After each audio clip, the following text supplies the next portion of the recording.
So I'm Austin Lampson. Thank you for having me. I've been in lending for 21 years, and I know you may look at me and laugh at that. I was 12. No, I was 18 when I started, and I've been in mortgage lending since 2002. I was in operations. I was a vice president of operations for Santa Barbara, Westlake, Ventura, and Simi Valley for Bank of America by the time I was 30. So I am a big fat nerd. And thank you for the kind introduction, because my goal is really, let's talk about big picture and then let's back into the nitty gritty, right? The answer may still be a 30-year fix with 20% down, but why? Why are we asking those things? And so for preparing for tonight, Scott kind of gave me some ideas of what we want to talk about. And so again, since we're talking about that big picture, I want you to think about where you are now and where you want to be in 5 and 10 years. My friend Vern asked me a question of how do you get a loan if you don't have income? And so that's one of the things I want to key in on. So where is your financing needs today? Because money is cheap, as Mark said, but it's going to get more expensive. That is just a thing, right? There are cycles. We saw all the pretty arrows. That will happen.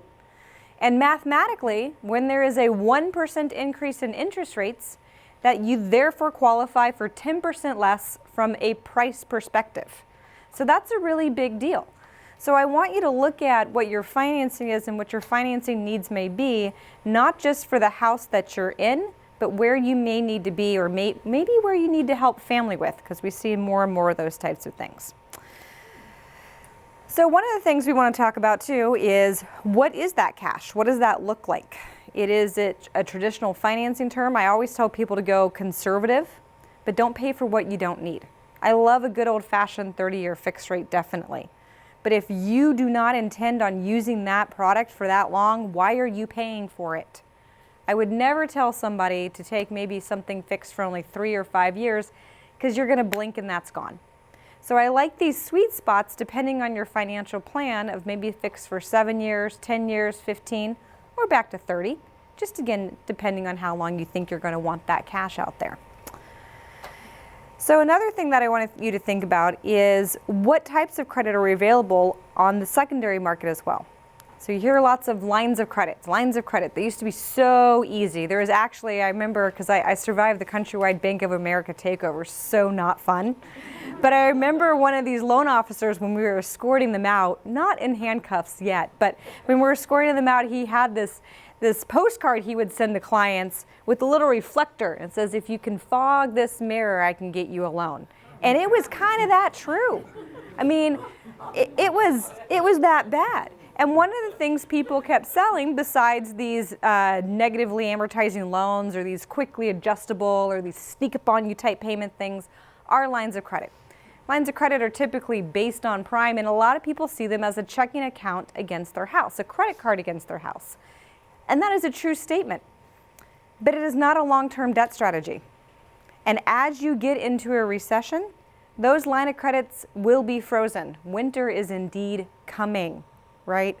So I remember their clients where you'd have these automatic valuations like the Zillows of today that servicing would run. And they'd be like, oh God, your value dropped $300,000 overnight. We're just going to cut everything off. And you're like, well, it didn't. That is an algorithm you ran, right? But what is that? Because a lot of people are like, no, I'm good, Austin. I got $100,000 in my line of credit. I can just write a check when I need it. How are you going to repay that debt? How will that debt change as prime changes? How will that debt change as value changes, right? So what kind of access to credit do we have now? And what will that change? One of the things Mark touched on is, with the Great Recession, and kind of why did it take a while maybe for property values to increase back up? What did that kind of look like? And it's the way that you qualify for loans. So back to my buddy Vern's question is, how do you get a loan if you don't have income? So one of the things that was put into place by Dodd-Frank, the Dodd-Frank Act now governs pretty much everything I do every day except for brushing my teeth. And it is called the ability to repay. As a lender, I must prove that you have the ability to repay. If I cannot prove that by the credit package, the machine I'm going to rack yourself through, you can come back and sue me for a minimum of 3 years finance charges. That's a lot of money. That's why it's painful. So we're going to look at not just what your income is today, but what it's expected to be for at least 3 years out. I do not know why it is 3 years. It has been 3 years for about 15 years. But what is that going to look like? Now, I can't ask you, are you going to retire anytime soon? But if you literally stop working, then that is a problem in the loan process. So how do you qualify if you don't have a standard W-2 income? Well, there's a lot of alternative products out there, but we're going to look at things like, do you have an income stream from assets, right? Can you set up an IRA distribution to generate retirement income? Do you have pensions? Is there non-taxable income out there, right? So when I'm asking you these questions of how are you going to qualify in the future, I want you to think past that tax return and where do you need that debt? Where does those numbers back into? One thing I'll tell you from a nice little nerdy standpoint is the rule of 45.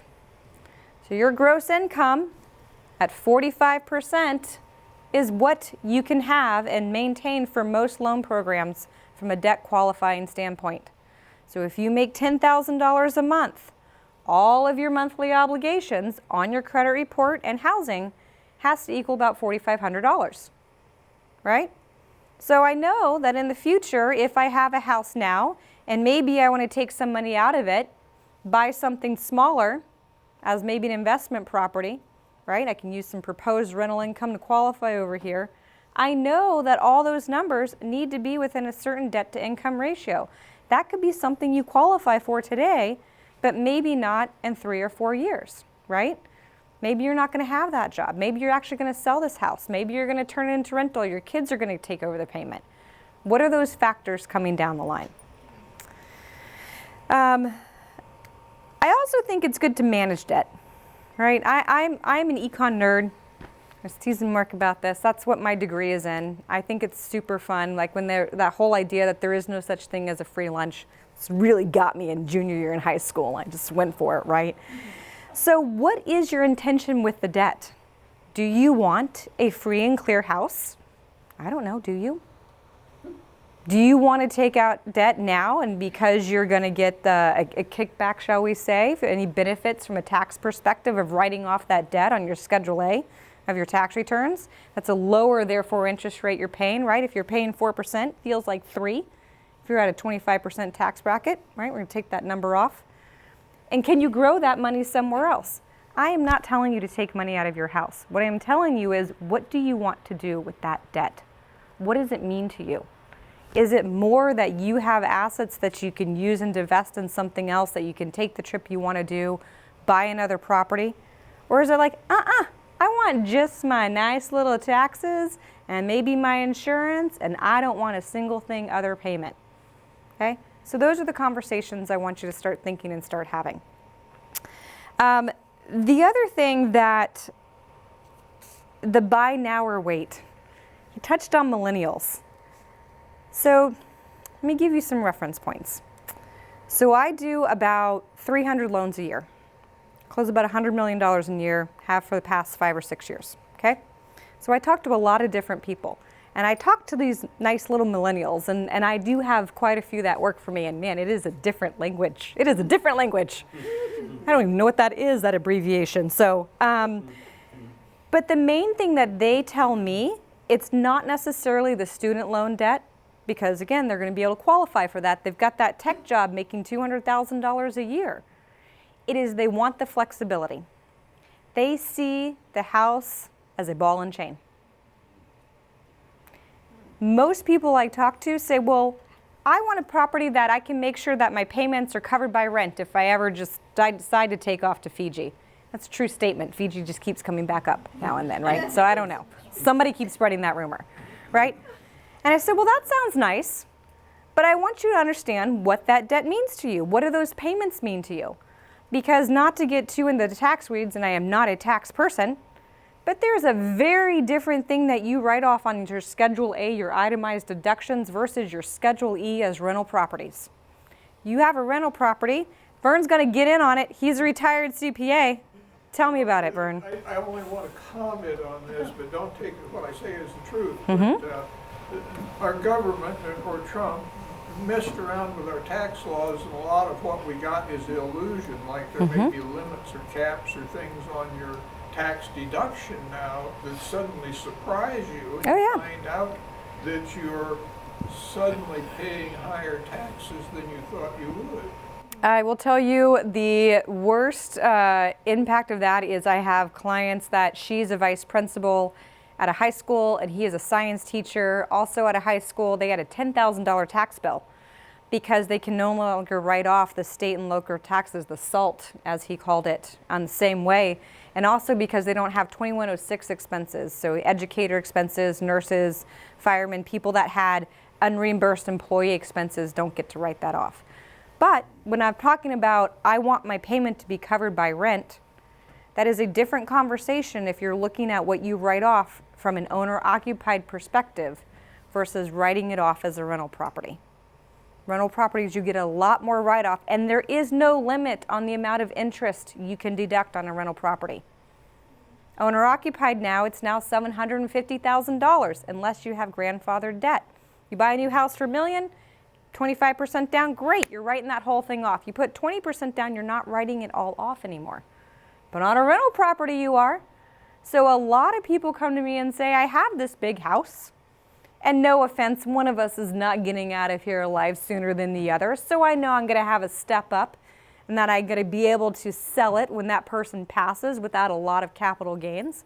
So we're looking at taking money out of that house now for that rental property that whoever wins that fight, I don't know. Maybe there's food poisoning involved. I don't know who's going to have that one. But they're going to be able to take that equity now, buy a new property, call it a rental property, write that off, get some bigger write-offs, and then when somebody dies, they're going to get the step up from a capital gains perspective. Not to be morbid, but those are the conversations I get to have. Right? Anything else, Vern? No, that covers it well. All right. So the next question, please. You're saying with a rental property, there is not a cap on the property tax deduction. Am I hearing you correctly? So on Schedule E from an IRS tax form, you write off mortgage interest, taxes, insurance, depreciation. You want to be careful on that because if you do a 1031 exchange, you may have to recapitalize it. But you're going to write off a heck of a lot more than on your owner-occupied where you're writing off interest and up to $10,000 in state and local taxes.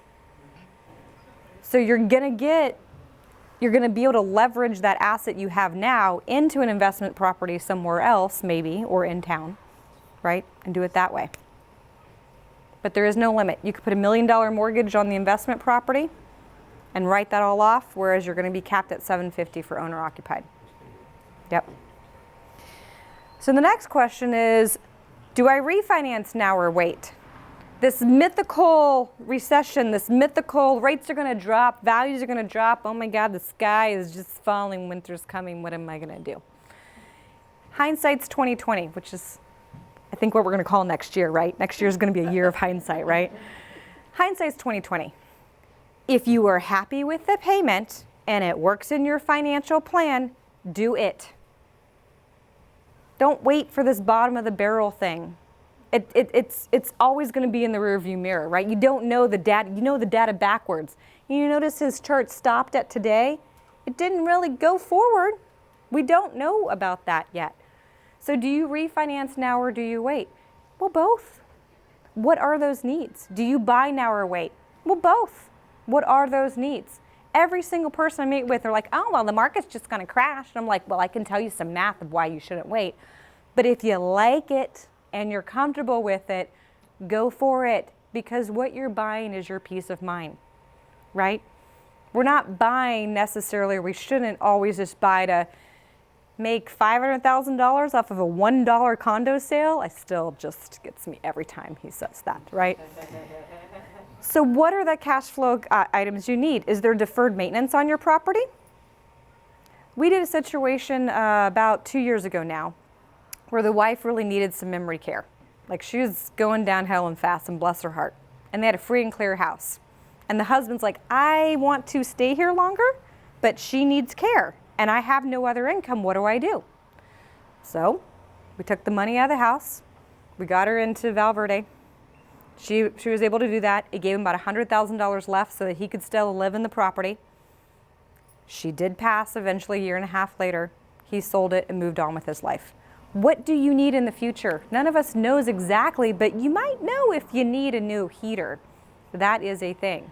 What is the deferred maintenance you need? What are those other things you're going to be calling to order? The last thing I just want to touch on real quick is I mentioned hedge for longer than you think, but don't pay for what you need. Loans qualify differently now. Adjustable loans do not qualify at the interest rate that they advertise. They qualify at 2% above that interest rate if it's fixed for 3 or 5 years, and what's called a fully indexed rate if it's fixed for 5 and 7. So when you come to me and you say, another true story, Austin, I was quoted this rate and they're going to give me this loan. I'm like, gosh, when I look at your tax returns, you're going to qualify for this program instead. No, I want the lower rate. 2 weeks later, I now have to put $150,000 more into the property than what you told me. Yes, I know, because you don't qualify at that rate that they told you. You qualify for above. So if you're looking at anything into the future, what are those standards going to mean and how do you play with those nuances? So what I've basically told you today is think in the future, hedge for longer than you think, but don't pay for something you don't need. Always look forward as much as possible. Hindsight's always going to be 20/20. But I want to know what other questions you have. Anything that I can key in on or address? Why is it so gnarly to get loans? No. Good. Well, thank you again for your time tonight. I appreciate the opportunity.